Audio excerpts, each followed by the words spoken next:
Vote তো আমি ফুলেই দিয়েছি, কিন্তু সেটা ঘাসে ফোটে নাকি জলে ফোটে ওটা বলবো না।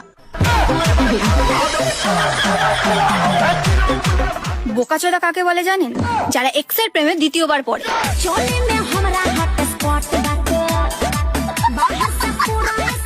আমি যে কি মাল ওটা যদি তুমি বুঝতা পাল তাইলে নিজেই কইতা ওরা আমি পড়াইতে পারছি, এটা আমার কপাল।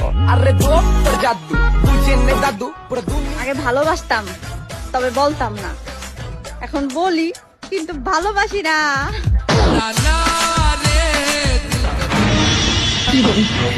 কাল সকাল সকাল গিয়ে ভোটটা দিয়ে আসবে। এই এলাকার একটা ভোটও যদি বাবলু কুলে পায় তাহলে ভোটের পরে আমি সব উসুল করে নেব। भाई को कोई मारेगा तो तू क्या करेगा? मार के देख ले। अरे नहीं, मुझे मरना है क्या? तो किसी और को भी मरना है क्या? मतलब वो अलग ही लेवल का बंदा था।